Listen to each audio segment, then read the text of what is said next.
I'm here inside the portable Dell Tech Hub, which contains Dell's newly simplified end user device range, where instead of having a Precision, an Inspiron, an XPS, all these different models which get you very confused, you never know what you're buying, now Dell have simplified their range down to Dell, Dell Pro, and Dell Pro Max. Sounds a bit like Apple, doesn't it? So over here, for example, are two of the Dell base specs. This one is from the base Dell range, and this is the base laptop from the Dell range. And here is an example of a base model from the Pro range. Then you've got the Plus, where, like over here, you can see the quality is higher.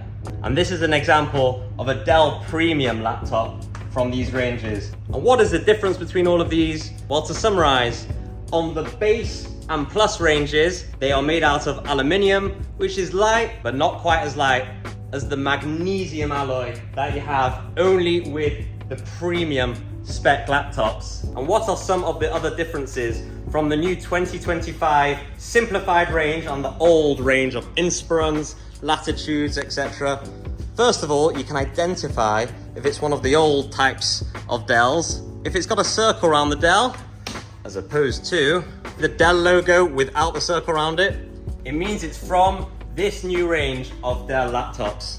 Other headlines with the new range is that they all come with a removable USB-C port. Unlike the old days where Dell were probably lagging behind other vendors, now all of their new laptops have the removable USB-C port. Really handy if that breaks. Additionally, on all premium models, you've got this really handy trackpad where you've got shortcuts for video, chat, you've got to share stuff. Very useful features there.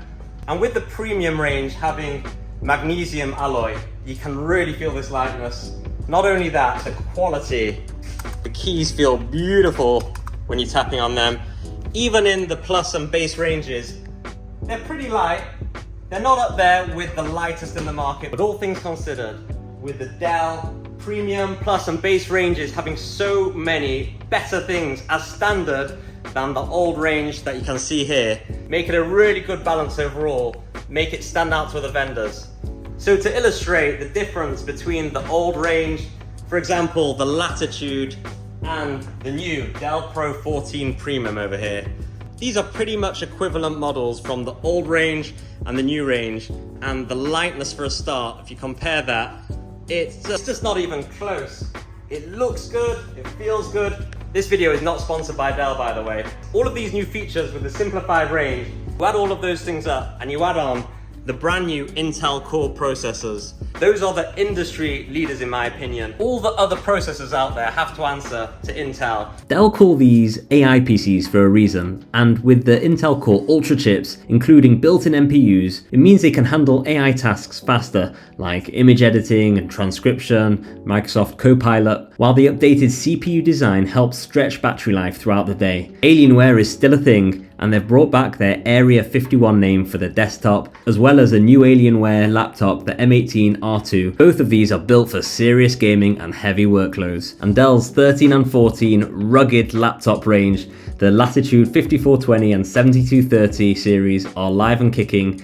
And finally, there's this Dell Pro 27 Plus, a slick monitor built for video calls and meetings. I had to escape the Dell Tech Hub because it's just boiling in there.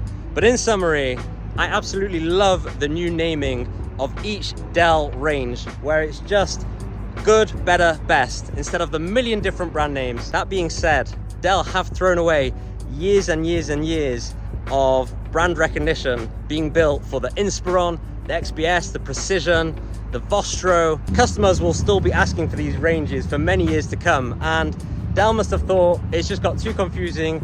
We're willing to sacrifice many years of decent brand building with the Inspiron, Precision and everything, and now stick to the modern way of doing things like Apple and Tesla, I guess, where you've just got standard, Pro and Pro Max, which is essentially better in the long run. But most importantly, the standard features here in terms of the repairability, the build quality, the standard processor. But as you saw in there, the devices look and feel pretty good, and that's a great starting point. I hope you enjoyed this video. Please like, comment and subscribe to the channel, and I'll see you later.